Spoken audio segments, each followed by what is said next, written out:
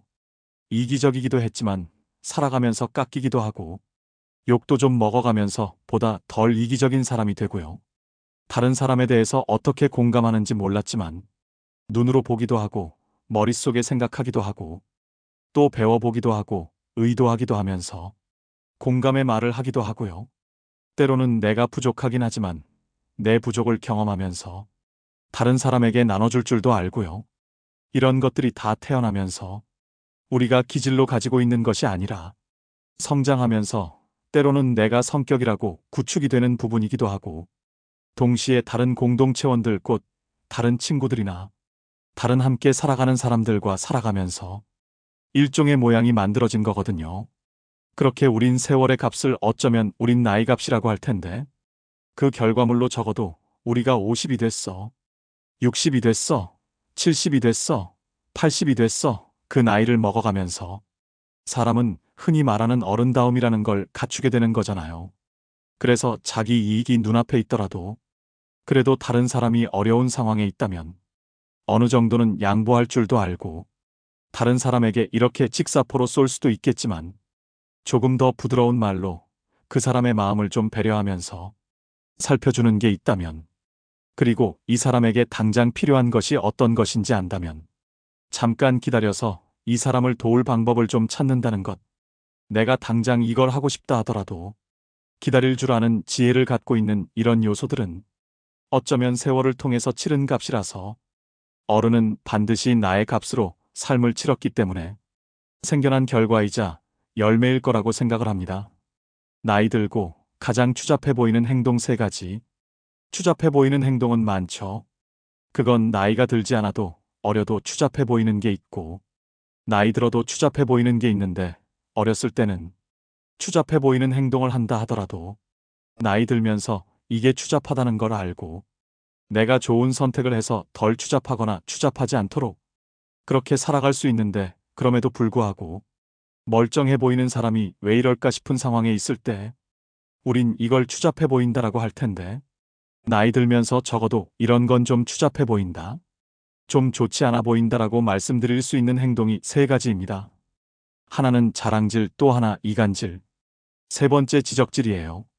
이거 생각만 해도 참 끔찍하지 않습니까?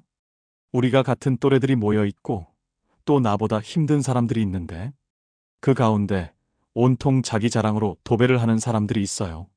그 모임은 그 사람 덕에 완전히 망친 겁니다.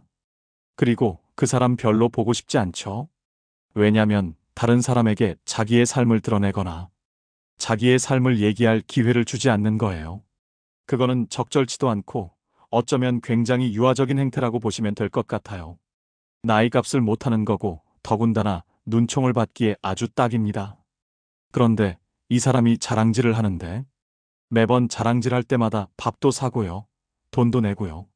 요새 보니까 무슨 티셔츠도 있더라고요. 명절에 가서 하지 말아야 될 이런 티셔츠가 있는데 보니까 뭐 취직할 때 했냐 뭐 이런 거 부르면 뭐 얼마 뭐 결혼은 했냐 그 뭐 30만 원 이렇게 있는데 친구들 사이에서도 또 나이 든 사람들끼리는 이렇게 자랑질을 하면 전돈을 냈으면 좋겠어요. 그 자랑질도 여러 가지가 있죠. 이를테면 자식 자랑이 있고요. 또 돈 자랑이 있고요. 또 자기 지위 자랑이 있고요. 집 자랑이 있고요. 많이 있겠죠. 근데 저는 자랑을 할 거면 다 좋은데 적어도 자식 자랑은 안 했으면 좋겠다. 왜냐면 아픈 자식들이 있어요. 내 눈에 가장 아프고 내 마음에 가장 서러운 그 자식들이 있는데 다른 집이 자기 자식 잘났다 그러면 그건 2배, 3배로 부러움을 넘어서 사실은 밉기까지 하거든요. 내 아픔이 있는 그 자리가 있을 수 있기 때문에 자식 자랑은 안 하면 좋겠다라고 말씀을 드리고 대신에 이 말씀은 드려요. 자랑을 할 수 있어요. 자랑할 수 있는데 그 자랑이 다른 사람에게 너무 고통이지 않는다면 자랑 어느 정도 조금씩은 할 수 있는 거 아니겠습니까? 대신 자랑할 때 반드시 돈 내고 5만 원, 10만 원 아니면 내가 적어도 밥은 내가 산다 이 정도 하면 밉지 않죠. 그런데 돈 있다고 해서 너무 자랑질하면서 매번 밥 사면 그 모임도 사실 별로거든요. 근데 이건 알고 계셔야 돼요. 이렇게 자랑질하는 친구가 있잖아요. 그 모임은 생각보다 잘 돌아가요. 우리 집안에도 온 집안엔 다 못난이가 있지 않습니까? 집집마다. 그 못난이가 하나 있으면 나머지 가족들이 건강하고 또 건전하게 살아요. 참, 그 못난이도 기능을 하는데, 이렇게 자랑질하는 친구들 이외에 나머지 친구들이 이 친구 욕하면서 나머지 연대를 잘 또 만들어 가기 때문에 기능을 한다라고 좀 말씀을 드리고요. 그럼에도 불구하고 너무 심한 자랑은, 이를테면 우리 이런 노래 있죠. 너무 아픈 자랑은 사랑이 아니었음을. 너무 심한 자랑은 자랑이 아니었음. 그거는 오히려 창과 칼이 된다. 다른 사람들에게 눈살을 찌푸리는 걸 넘어서 상처를 줄 수도 있다는 걸 꼭 기억하셔도 좋겠습니다. 두 번째가 이간질인데요. 나이를 먹어도 이간질하는 사람들이 있어요. 저는 이간질하는 사람들을 안 만나셨으면 좋겠어요. 이간질하는 사람들은 선한 두 사람을 서로 적대적으로 만들게 하고요. 그 가운데 자기 스스로가 빛나고 싶어 하는 겁니다. 그리고 자기가 원하는 사람을 얻고 그 옆에 들러붙어서 자기의 이익을 취하고자 하는 사람이거든요. 결국은 또 다른 사람을 떼어내야지만 성공할 수 있는 일이 바로 이간질이라 굉장히 안 좋은 일입니다. 더군다나 나이를 먹었어? 어렸을 때가 그렇다 치더라도 나이를 먹은 다음에 이간질을 하는 건 정말 최악인 것 같아요. 누군가 봤는데 이 친구와 내가 굉장히 친하고 아주 합리적이고 건강한 관계에 있었는데 괜한 말을 건드려서 또 퍼뜨려서 그와 나를 떨어뜨리게 한다면 이 사람은 악마예요. 그건 선한 사람, 건강한 사람의 이야기일 일이 없습니다. 그래서 그 악마의 속삭임을 하는 사람이 악마 아니겠습니까? 그런 사람들은 만나지 마세요. 그리고 직접 만나서 오해 푸시고 그 좋았던 건강한 관계를 다시 회복하시길 권해드립니다. 세 번째 지적질인데요. 지적질은 애나 어른이나 다 싫어해요. 얼마나 잘났길래 이 지적을 하고 얼마나 잘났길래 저 지적을 하겠습니까? 그런데 친구들 사이의 지적질은 또 다릅니다. 우리가 또 다른 사람의 삶에 들어가서 누군가를 고쳐놓고 싶은 순간이 있죠. 그래서 지적을 할 수 있는데 우리가 뭐라고 다른 사람을 고쳐놓고 또 변경하겠습니까? 우리가 잠깐 지적한다고 해서 그 사람은 고쳐지거나 달라지는 사람이 아니에요. 물론 우리가 그를 사랑하고 그를 이해하는 과정에 일부 도움을 줘야 되겠다 싶어서 고민 끝에 살짝 내가 이렇게 보니까 내가 이런 게 있는데 너한테 이게 마이너스가 될 것 같아서 내가 좀 걱정이 돼서 내가 주제넘게 너한테 좀 얘기를 한다. 이런 건 우리가 조언이라고 하죠. 지적은 뭐냐면 너 이거 이렇게 해. 너 저거 저렇게 해. 너 이따위에서 되겠어? 이게 바로 지적이거든요. 조언과 지적을 구분할 것. 그리고 친구나 우리가 나이를 먹었다는 건 조언은 할 수 있지만 지적은 하지 않았으면 좋겠다. 이건 말하는 방법에 관련된 이야기이기도 하지만 내용이기도 합니다. 그 내용이 너무 공격적이거나 상대방이 영혼을 파고 들어가지고 그 영혼에 침을 찌르는 것과 같은 건 지적을 넘어서 그건 몹시 악한 일을 하는 거거든요. 그 방법에 있어서도 우리가 학교에 가는 길이 여러 가지가 있잖아요.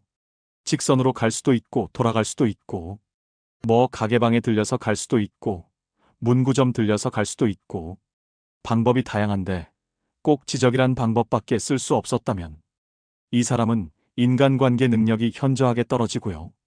공감 능력도 떨어지는 겁니다. 아쉽긴 합니다만 물론 또 그 지적질을 하는 사람들이 내용이 보면 맞는 말인 경우도 있어요. 근데 맞지 않는 경우들도 꽤 있거든요. 되게 맞는 말이라 하더라도 방법은 달리하자. 또 맞지 않는 말이라면 그건 지적이 아니라 스스로에게 누워서 침을 뱉거나 나는 형편없는 사람이요라고 얘기하는 과정과 다름없으니 지적질은 가능한 피하자라고 말씀드리고 싶습니다.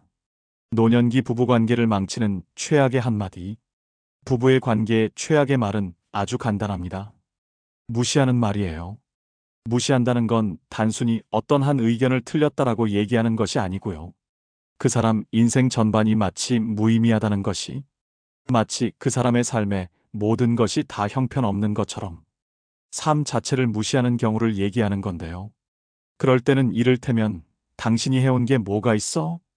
돈도 쥐꼬리만큼 벌고 이런 얘기를 한다면 이건 그 사람이 지금까지 우리 가정을 위해서 해왔던 수많은 잠 못 잤던 밤들, 야근해 가며 애썼던 그 모든 순간들을 다 무효화하는 거거든요.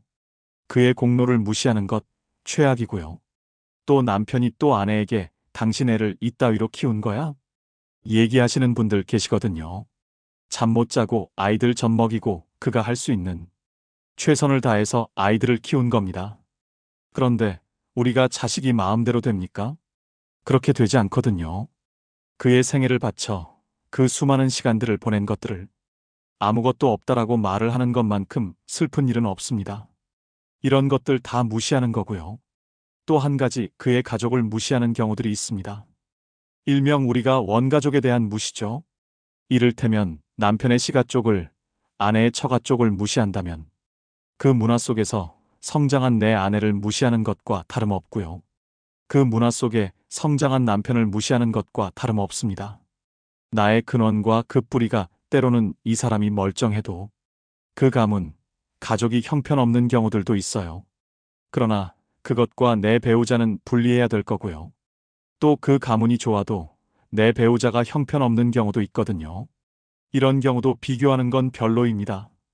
그냥 내 배우자는 내 배우자로서 그냥 인정하고 그냥 있는 그대로 봐주는 게 굉장히 중요합니다. 그리고 또 한 가지 최악의 말 중에 하나는 욕설이에요. 요새 부부는 이상할 정도로 욕설을 많이 해요. 아니, 내 배우자에게 정말 뭐 숫자가 들어가는 욕은 기본이고 먹에 소말, 양 소닭 12간지가 다 나오는데 내 배우자, 그렇게 형편없는 배우자를 고른 사람이 당신이라는 걸 기억해야 돼요. 그를 욕하고 그에게 상욕을 할 때에는 욕하는 사람의 인격이 드러나는 거지 욕먹는 사람이 문제가 되는 건 아니에요.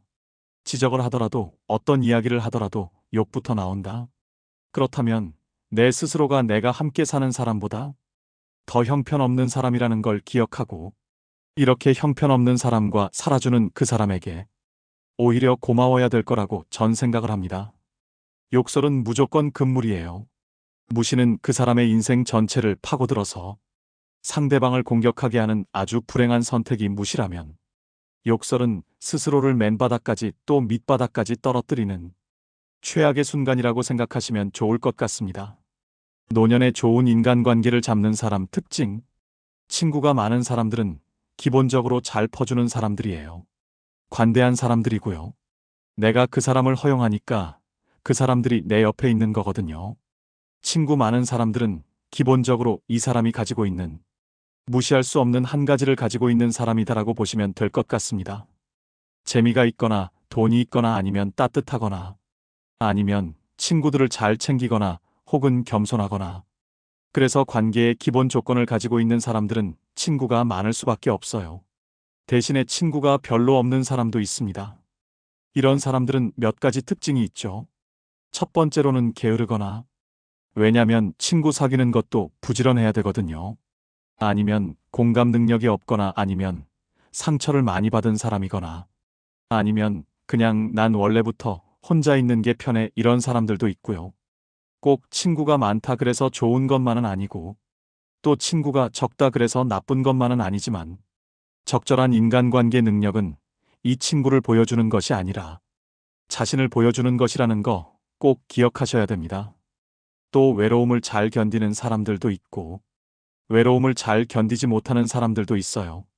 그래서 내 외로움을 견디지 못하는 특성 때문에 친구들을 마치 이 집 저 집 돌러다니듯이 그렇게 찾아다니는 사람들도 있긴 있거든요.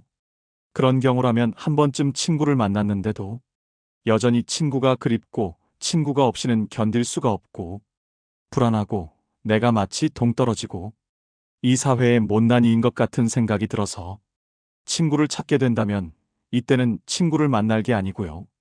분석을 한번 받아보셔야 돼요. 내가 가지고 있는 이 만성적인 공허는 왜 발생한 것인지, 내가 가지고 있는 이런 친구를 찾아다니는 철새처럼 친구를 찾아다니면서 그러면서도 충분히 만족하지 못한 이 상황은 무엇 때문에 기인한 것인지 한번 분석을 받아보시면 훨씬 더 내가 만들어 온 내 마음 감옥에서 좀 자유롭지 않을까 싶습니다. 나이 들수록 외모, 옷차림에 신경 써야 합니다. 옷은 사회적 언어예요. 이 사람이 옷을 입고 있는 걸 보면 이 사람이 어떤 사람인지도 알고, 이 사람이 무엇을 원하는지도 알고, 또 이 사람이 가진 욕망까지 보이는 거거든요. 근데 생각해 보세요. 우리가 옷을 허름하게 차려입고 나가잖아요. 그러면 상대방이 나를 좀 무시합니다. 또 옷을 좀 값지게 입고 멋지게 입고 또 깔끔하게 입고 나가면 누구도 나를 또 기본적으로 무시 못하는 게 있어요. 옷은 첫 번째 자기 방어 수단입니다. 현대 사회에서 옷은 단순히 추위, 더위 정도를 얘기하는 게 아니고요. 내 자신을 다른 사람들이 무시하거나 함부로 하지 못하게 하는 기본적인 첫 번째 방어막이라고 보시면 될 것 같고요. 두 번째로는 내 욕망이나 혹은 내가 대접받고 싶은 바가 무엇인지를 보여주는 것도 옷이라고 생각을 해요. 이를테면 아주 현대 감각에 맞는 그런 패션을 추구하는 분들이라면, 아, 나는 이 사회를 이끌고 이런 패션을 민감한 사람이야. 이런 인정을 받고 싶은 사람이고, 이런 인정 욕구를 강하게 표출하는 거거든요. 그럼 다른 사람들도 어머 멋쟁이시네요. 이런 얘기할 때 자기 인정 욕구를 충족시킬 수 있으니까 이런 욕망의 창고로 사용이 될 수도 있는 거고요. 또 한 가지 이 옷이라고 하는 건 굉장히 중요한 하나의 의료적 지표가 되기도 합니다. 그게 뭐냐면 계절에 맞는 옷을 입는다는 건 제정신이란 얘기예요. 대개 치매 어르신들을 만나보잖아요. 치매 환자들은 보통 몇 가지 질문을 받고 이런 기초 질문을 토대로 두 번째 정밀 진단으로 들어가게 되는데, 그 중에 지금 계절이 무슨 계절인지 이렇게 물어보고 올해가 몇 년인지 이런 것들 진압력에 관련된 걸 물어보는데, 그걸 물어보지 않더라도 대번에 알 수 있는 것들이 있어요. 한겨울에 혹겹을 입고 나온다든지 아니면 한여름에 굉장히 패딩 같은 걸 입고 다닌다든지, 이 사람이 사용하고 있는 도구들이 계절에 맞지 않고 혹은 현재 시점에 맞지 않는 이런 요소들을 보인다면 의상을 통해서도 이 사람이 지금 정상적인지 그렇지 않은지를 확인할 수 있다라고 말씀드릴 수 있을 것 같습니다. 이런 말하는 친구가 있다면 도망치세요. 피해야 되는 건 이미 친구가 아닌 거예요. 저는 사기꾼들 있죠. 다른 사람의 영혼을 파고 들어와서 그 사람을 좌지우지하고자 하는 사람들. 이런 사람들은 가스라이터라고 부르고요. 전반적으로 이 사람을 통해서 정신적으로든 물리적으로든 자본에 있어서든 착취하고자 하는 사람들이 있어요. 이런 사람들은 친구가 아니죠. 악당이죠, 악마죠. 특별히 사기꾼들이 있습니다. 옛날 동창이었어. 그런데 와서 이래저래 좀 친분을 과시한 다음에 500만 원, 1천만 원 아니면 적은 소액으로 80만 원, 100만 원. 돌아가면 친구들에게 다 돈 빌리고 잠적하는 사람들이 있어요. 이런 사람들은 친구가 아니죠. 이런 사람들은 그냥 사기꾼이에요. 사기꾼과 친구를 구분해야 된다는 거. 두 번째, 착취자가 있죠. 그 가스라이터 같은 사람들. 이 착취자들은 뭐냐면 정서적으로 착취하는 사람들이 있어요. 매번 만날 때마다 힘들어 죽겠어. 어려워. 고통스러워. 그리고 나서 내 이야기는 한마디도 못하게 하는 사람들이 있어요. 정서적 착취자들, 이런 사람들은 친구라고 보기 좀 어렵습니다. 그럴 땐 그 사람이 나빠서가 아니라 내가 계속 받아줘서 그런 것도 있어요. 그래서 내가 너 힘든 얘기 내가 이제 못 듣겠다라고 차단하시거나 그 이야기의 주제를 바꾸셔야 돼요. 무조건 그 친구를 끊어내는 것만이 관건은 아닙니다. 내가 계속 받아주는 나에게도 문제가 있을 수 있다는 얘기죠. 두 번째로는 다른 여러 방법을 통해서 다른 친구들과 못 만나게 하고 다른 사람들과 못 만나게 하고 오로지 자기 정보만을 주입해서 나를 완벽하게 통제하려고 하거나 아니면 내가 가지고 있는 정보나 혹은 나의 돈을 이런저런 방법을 통해서 나를 움직여서 갈취하게끔 하는 사람들. 어디 가서 무조건 내가 밥 사게 하면서 자기는 10원도 안 내게 하고 심지어 자기의 친구들을 데리고 와서 내가 밥 사게 하는, 나의 착함을 알면서 그 착함을 악용하는 사람들이 있어요. 이건 친구가 아니에요. 나쁜 놈들입니다. 이런 사람들은 다 뭐냐면 함부로 하는 사람이거나 가스라이터거나 이 두 가지거든요. 이런 사람들은 친구가 아니에요.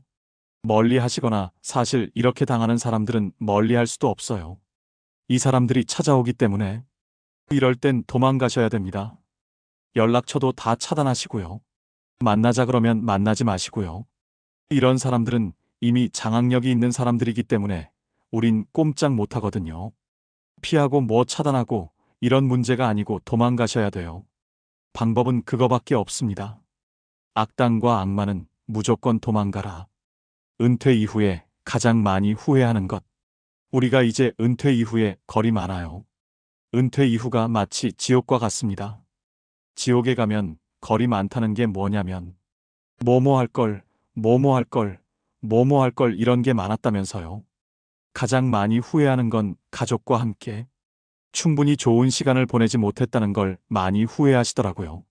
그 중에서도 아이들의 성장 과정을 보지 못했던 것에 대해서 가장 아쉬움을 많이 표하고 그 얘기는 배우자와도 그렇지만 자녀들과 충분히 친분을 갖지 못한 이 남성들의 후회가 굉장히 큽니다.